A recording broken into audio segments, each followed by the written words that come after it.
Hey, this is Joe from Presonus. In this video, I'm going to dive into our brand new Retro Mix Legends and show you what it's all about.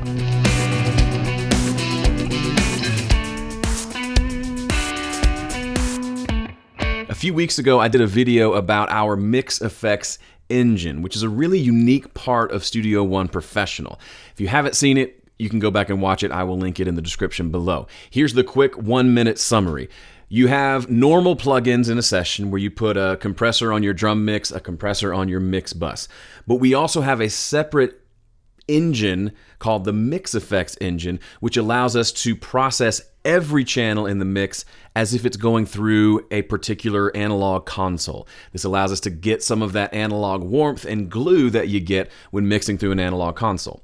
In Studio One Pro, out of the box, you get Console Shaper, which is included. And this basically adds a little of that analog console warmth to every channel in the signal. It also allows you to add some noise to the signal, which is kind of a part of what makes those analog consoles glue things together, and then also crosstalk, meaning all these electric guitar channels, if they were running through an analog board, there would be a little bit of bleed from the first guitar and the second guitar's channel. And that's a normal thing that happens. That's part of what creates a cool, glued together, warm analog mix. And so you have the ability to add a little bit of that crosstalk to your mix. So real quickly, here's a mix with just the drive and the crosstalk on the stock Console Shaper turned on. I'll start with it off, then I'll turn it on. You can hear it adds this extra warmth and low end to the bass and makes everything feel smooth.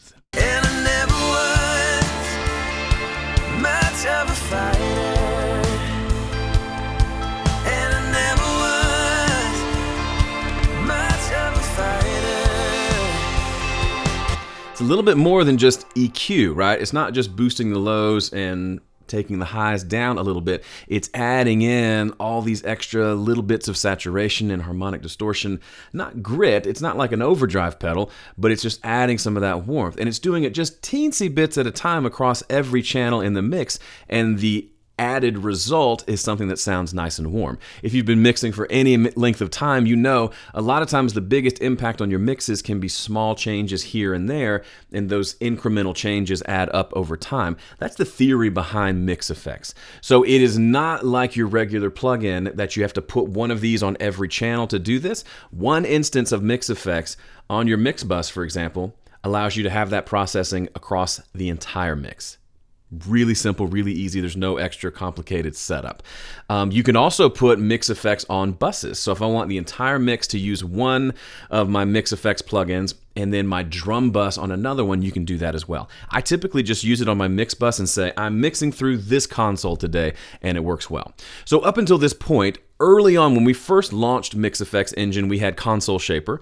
And then fairly soon after that, or maybe at the same time, we launched CTC1, which I showed you in the last video. This is an extra bundle you can buy to get a few more consoles, so classic, tube, and custom. Custom is a lot like the Console Shaper, but it adds you a few extra controls, like this character knob, which we'll talk about in a second. So these have been around for a while, but we wanted to give you more options, and that's where the Retro Mix Legends come in. It's a few more Mix Effects processes you can add to your collection. So if I click on Mix Effects here, you can see now we have Alpine Desk, Brit Console, and Porta Cassette. Porta Cassette's cool, we'll get to that at the end. So first up, Brit Console. So this should look familiar, a lot of familiar settings if you've used Mix Effects before, but let me just go through the controls in case you haven't really played with it. So this button turns this drive knob on and off. This is like cranking everything on the mix, every channel through the preamp, giving it a little, goosing the input a little bit, right? At getting some of that preamp warmth of that console. We can have that on or not. With it on, then we can adjust this knob to say how much drive is there. If our tracks are fairly low volume, use the boost mode, and that gets them up to a little bit louder volume to where this will have more of an effect. I tend to record at really conservative volume levels because you get no prize points for getting as close to clipping as possible. So I tend to use the boost to get those levels up a little bit. You may be thinking, but if I boost it that much, aren't I going to clip everything? Aren't I? Am I not going to clip everything? And the answer is no, because it has built-in gain reduction. It's built into the thing. So even though I may be adjusting this crazy up and down, the overall volume of my mix stays the same, but the tone and the character changes. Here's the noise control where we can turn the noise on. You can see if I turn it all the way up, you can hear it. And you may think, why add noise? It does this glue thing to the mix, but maybe you don't want to hear it when the mix isn't playing. This plugin has a noise gate function, so when playback isn't happening, you don't hear the noise. That's kind of handy. And then crosstalk, you can turn this on or off. This is one of my favorite parts of the whole thing. Listen to what happens as I crank the crosstalk up, from nothing to cranked up. And I never was much of a fighter. And I never was. So all the way up is too far, and the mix gets fairly mono because every channel is kind of bleeding into every other channel, sort of. But this kind of a quarter of the way up, to me, just adds this nice, it takes a mix that's kind of clean and every track is audible and where it needs to be, and it kind of mushes them together in a way that's really pleasant. Let me turn that on and off so you can hear it. And I never was much of a fighter. It's fairly subtle. It might be hard to hear over YouTube, but in the studio here in my room, it's like everything gets just a little oomph, it's kind of like they all mush together. That's the best way I can describe it. They all mush together a little bit, not losing clarity and making it one big mushy, muddy mess, but they just kind of together a little bit when I add that crosstalk in. So here are a few, okay, sorry, we'll get to these two in a second. Over here on the right, this is the character knob. This is essentially like, all the way to the left is we ran it through the console. As we turn this up, it's like we're running it through the console multiple times. So there may be cases where the tracks are real dry and we want to really color them up.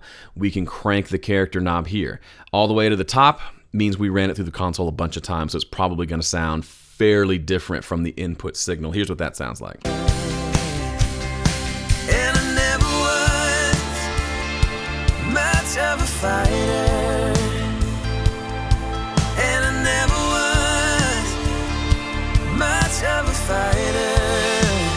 So this all, except for the last one that I'll show you, this all falls squarely in the subtle category, which is intentional. This is the way consoles work. We don't want to add big, huge, sweeping changes. We want it to be a fairly subtle thing. So you heard it got different, it got thicker and darker as we turned it up, but didn't completely transform the mix. Master is just our overall volume. If we feel like the effects we've done have affected the volume a little bit, we can adjust the overall volume up and down to compensate, in addition to the built-in volume compensation that are there. Now these two in the middle, these are unique to this specific Brit console. We have three different styles of console. Kind of, if you think of it as like 70s, 80s, modern, I'm not sure if that's accurate, but that's kind of you have three very different, not very different, but slightly different sounding models of different consoles you can put it through. And the third one, the modern one, allows you to adjust the harmonics. So this is getting into nerdy land, but there's even and odd order, second and third harmonics. This allows us to go from second to third, which, depending on how the other settings are set, allows us to kind of change the overall character of what this thing sounds like. So let me crank this up to make it kind of obvious, and let's listen to the differences here. And I never was much of a fighter. And I never was much of a fighter. And I never was much of a fighter. And I never was much of a fighter. Again, more subtle, but I found like the vintage felt good. Super did something to the low mids that felt a little better, and then modern was maybe a little crispier. Those are my very frustrating, not super specific terminology, but there you go. This is Brit Console. Now let's look at Alpine Console, which is also very cool, and another one that's included. So Alpine Desk looks very different, has all the same controls as before, so I won't go through those again, but one additional control is this transformer output. This is basically saying how hot are we driving the transformer of this famous console from like the 70s. So I'm going to turn some knobs so you can just hear kind of what happens as we mess with it. And I never was much of a fighter. And I never was much of a fighter. And I never was much of a fighter. And I never was much of a fighter. with the character up and the transformer up and the drive, everything up a little bit, got real dark. That snare drum went from pop to kind of boom, real thick sounding. So maybe you put this just on your drums in an instance to just thicken them up without thickening everything else up. But I really like what it does. But again, it is fairly subtle, but it's a cool thing to add on top of all the other cool mixing plugins you already have as kind of just a lay over the top of everything you've done, or maybe do it at the beginning of the mix so you're mixing through this and you already have some of that character in the tone that you're listening to as you're making EQ and compression decisions. All right, the final one, the Porta Cassette. This one, if you just look at this, you know what this is. If you've never used one before, it's not exactly like an old cassette recorder, but it's got kind of the guts of it and the sound of it. So this is where you can start to really mangle things. If we go subtle, it just has a little bit of warmth like running through a cassette, and then I'll take it all the way to crazy. So you can imagine this could be really cool for some sort of affected lo-fi sort of track that you're trying to get that lo-fi punch and you're just not getting it with the plugins you have. This might be the one to reach for. And I never was much of a fighter.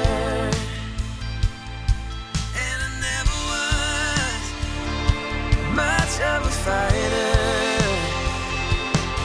and I never was much of a fighter.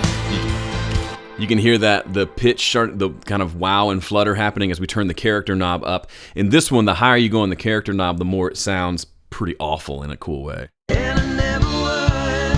Okay, so all the way up is just almost unusable, but it's cool. And then here we have pitch, a separate pitch knob or pitch glide, not glide, but we can adjust the pitch of the track. So if it's like a drum beat, for example, let's do it just drums for a second. We can maybe pitch them up or down to suit the song.